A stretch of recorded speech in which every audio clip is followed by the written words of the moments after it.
Muy buenas noches, vamos entonces a completar la segunda clase de digestión y absorción de lípidos, orientada fundamentalmente ya no tanto a la estructura, sino al proceso de absorción de los lípidos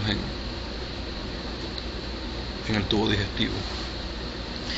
Pues ya sabemos que los principales lípidos alimentarios son los triacilglicéridos, el colesterol esterificado, el colesterol libre, los fosfolípidos y las vitaminas liposolubles. Todos estos compuestos ingresan al organismo con los alimentos y tienen que ser eficientemente digeridos en el tubo digestivo para poder ser absorbidos de forma completa. Habíamos hablado pues que muchos de estos lípidos no son miscibles en agua, no son capaces de mezclarse con el agua, y el tubo digestivo, el intestino, el estómago están revestidos por una capa importante de agua que supondría una barrera entre estos lípidos y el epitelio. También, por supuesto, los triacilglicéridos, que son moléculas completamente apolares, no tienen carga eléctrica, no se pueden disolver en esta monocapa de agua. Y si sus ácidos grasos son de cadena larga, pues no va a ser posible que estos puedan atravesar por difusión la membrana plasmática. El colesterol esterificado también es un lípido que no tiene carga y por lo tanto pues no puede atravesar esa monocapa de agua que se encuentra entre la luz del intestino y el epitelio intestinal.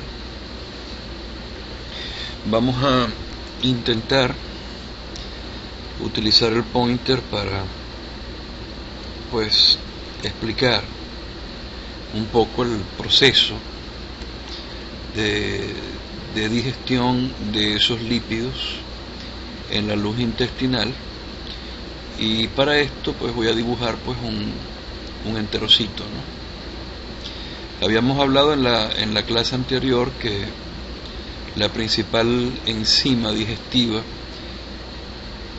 para los lípidos era una enzima que se llama lipasa pancreática.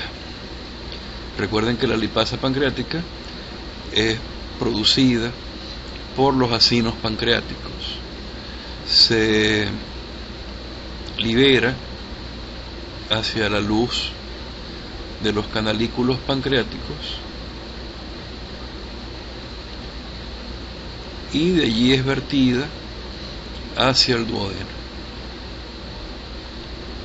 Está un poquito difícil esto.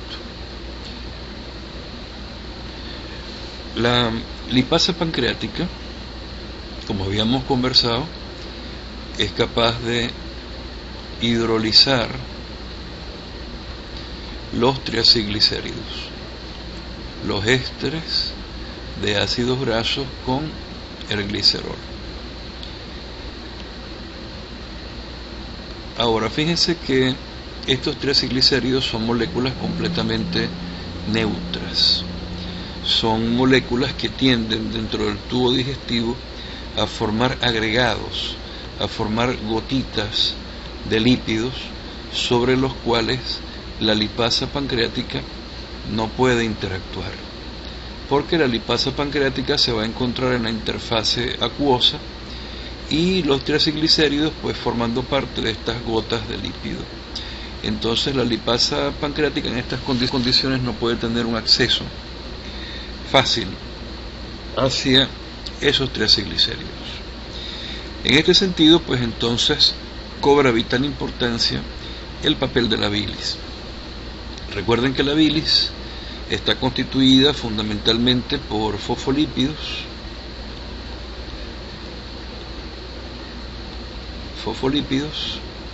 por sales biliares y por colesterol. Estos tres compuestos también pues son vertidos desde el sistema biliar, el sistema de canales biliares hacia el intestino. De estos 3 componentes de la bilis, 2 componentes son de naturaleza anfipática. ¿Qué quiere decir esto de naturaleza anfipática? Que tienen una porción polar y una porción no polar, una porción cargada y una porción no cargada. Recuerden que los fosfolípidos son en general ésteres de ácidos grasos con el glicerol. Los ácidos grasos están en posición 1 y en posición 2, y en posición 3 recuerden que tenemos un fosfato, y ese fosfato tiene carga negativa, de manera que el fosfolípido tiene una parte polar y una parte no polar. Las sales biliares también tienen una parte polar y una parte no polar. Recuerden que las sales biliares se derivan del colesterol, de la molécula del ciclopentano perhidrofenantreno, y algunas sales biliares son ácidos, por lo que tienen grupos carboxilo que están cargados negativamente, y por otro lado tienen en carbono 3 un grupo OH que también pues tiene capacidad de formar enlaces, puentes de hidrógeno con el agua. Entonces, tanto las sales biliares como los fosfolípidos son capaces de formar micelas. Ya habíamos hablado de lo que era una micela. La micela son estructuras esféricas,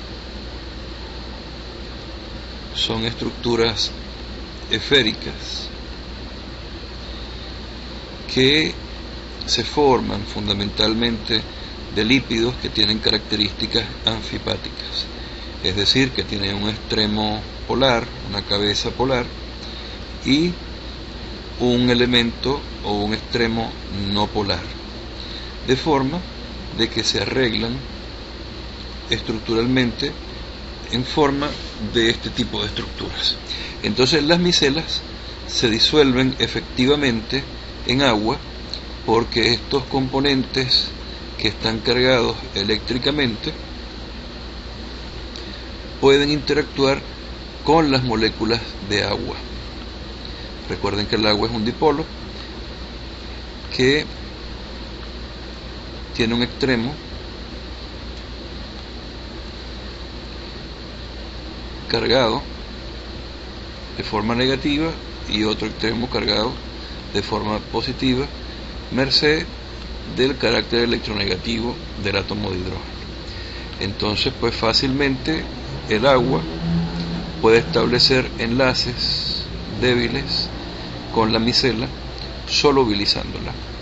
Por otro lado, la parte interna de la misma es completamente apolar, por lo que moléculas que no tienen carga pueden ser incorporadas en el interior de la micela. Por ejemplo, en este caso, los triacilglicéridos, que ya habíamos hablado que eran compuestos que no eran polares, que no tenían carga eléctrica. Los triacilglicéridos que ingresan con los alimentos entran al interior de la micela, que está formada por sales biliares y fosfolípidos. Entonces, estos triacilglicéridos pueden ser solubilizados en el contenido acuoso intraintestinal. Sobre esta micela, la lipasa pancreática puede actuar. La lipasa pancreática puede tomar relación con la micela para intentar llegar al corazón de la misma para degradar los triacilglicéridos. Sin embargo, la capacidad que tiene la lipasa pancreática para realizar este trabajo, para acceder al núcleo de la micela, es limitada, por lo que requiere de una segunda proteína accesoria que se llama colipasa.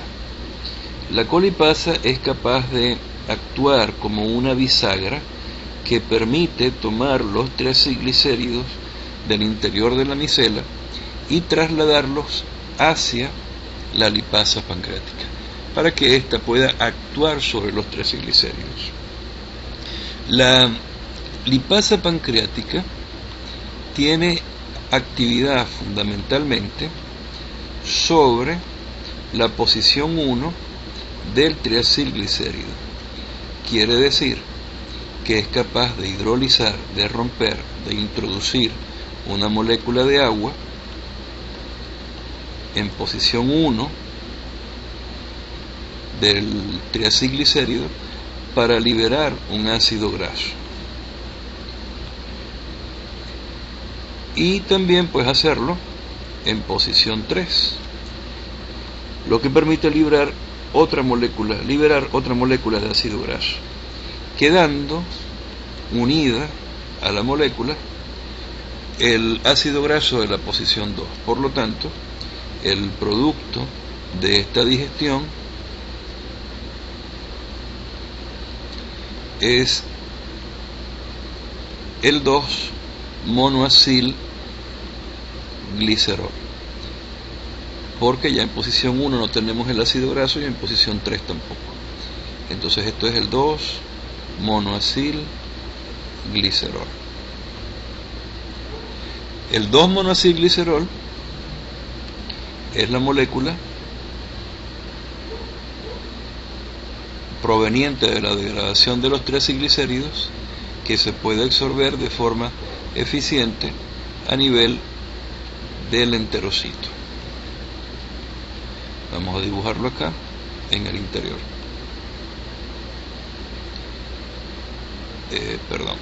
Esto no va aquí. Es 2-monoacilglicerol. También pues hemos incorporado, ¿no?, en la alimentación los fosfolípidos.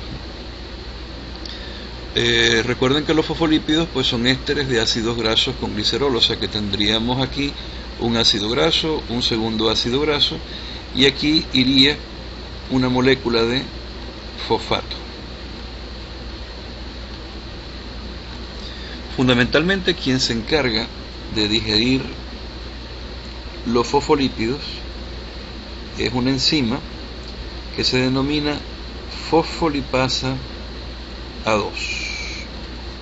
La fosfolipasa A2 se encarga de hidrolizar el ácido graso que está unido al glicerol en posición 2, por eso es que se llama fosfolipasa A2.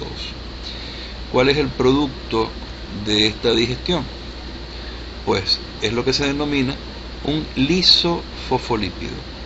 Un lisofosfolípido es un fosfolípido que tiene un ácido graso en posición 1, tiene la posición 2 libre, y en la posición 3 tiene un fosfato.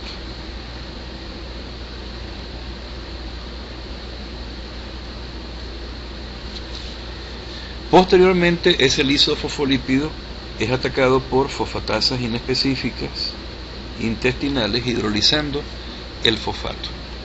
Por lo tanto, el producto final de la digestión de los fosfolípidos es el 1-monoacilglicerol, que también es capaz de ser absorbido a nivel del ribete en cepillo, aunque de forma bastante menos eficiente que el 2-monoacilglicerol.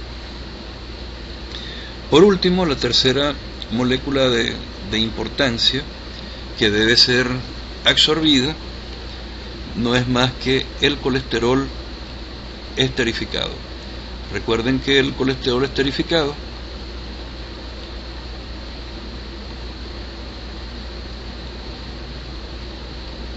tiene en posición 3 una molécula de ácido graso. Esto por supuesto no le permite ser absorbido de forma eficiente. Este colesterol esterificado es atacado en posición 3 por una enzima que se llama colesterol esterasa, enzima que introduce una molécula de agua en este enlace éster, rompiéndolo,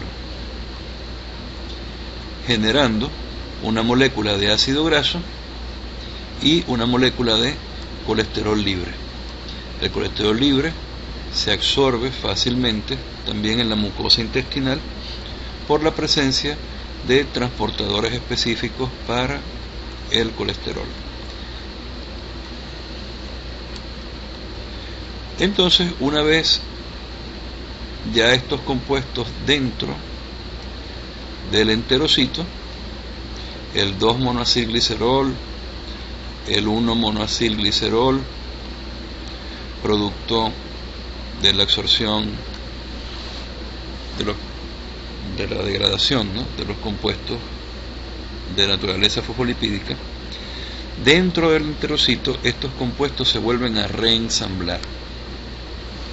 Dentro del enterocito tenemos enzimas, tenemos transferasas de ácidos grasos que genéricamente llamamos aciltransferasas,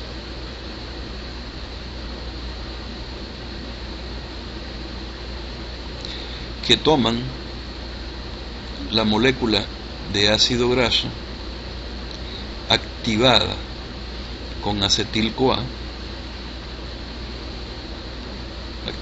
con coenzima A, y transfieren la unidad acilo hacia la posición 1 y hacia la posición 3 para volver a crear los triacilglicéridos. Lo mismo ocurre con el monoacilglicerol en posición 2 y en posición 3 para crear triglicéridos. El colesterol puede volver a ser otra vez esterificado con un ácido graso por acción de una enzima que se llama acil-CoA, aciltransferasa. Entonces, de esta manera, posterior, ¿no?, a la absorción de estos nutrientes, el interior del enterocito se encuentra lleno, se encuentra rico en triacilglicéridos particularmente, y con algo de colesterol esterificado. Pero sin embargo, pues recuerden que el lípido más importante en nuestra alimentación son los triacilglicéridos, y esos triacilglicéridos pues son degradados en la luz intestinal por la lipasa pancreática, generando 2-monoacilglicerol, que eficientemente pues ese 2-monoacilglicerol se va a absorber, ¿no?, se va a absorber dentro de la mucosa intestinal, ganando pues al interior del enterocito. Dentro, por supuesto, como ya acabamos de ver, se vuelven nuevamente a reensamblar. Ahora, la pregunta que surge en este punto es: ¿qué va a pasar con estos triacilglicéridos que están dentro del enterocito? ¿Se van a quedar en el enterocito? Indudablemente no. Indudablemente estos triacilglicéridos tienen que ser transportados a la sangre, y de la sangre tienen que ser llevados a los tejidos periféricos. Recuerden que esos triacilglicéridos son moléculas que no se disuelven en agua, no se disuelven eficientemente en agua, y por lo tanto pues van a requerir un sistema de transporte especial que permitan su solubilidad a nivel del plasma sanguíneo. Entonces, bueno, con esto pues terminamos la parte de digestión y absorción de los lípidos alimentarios a manera de repaso, ¿no? Esto por supuesto no sustituye la lectura del libro y del material que les voy a enviar. Muchísimas gracias.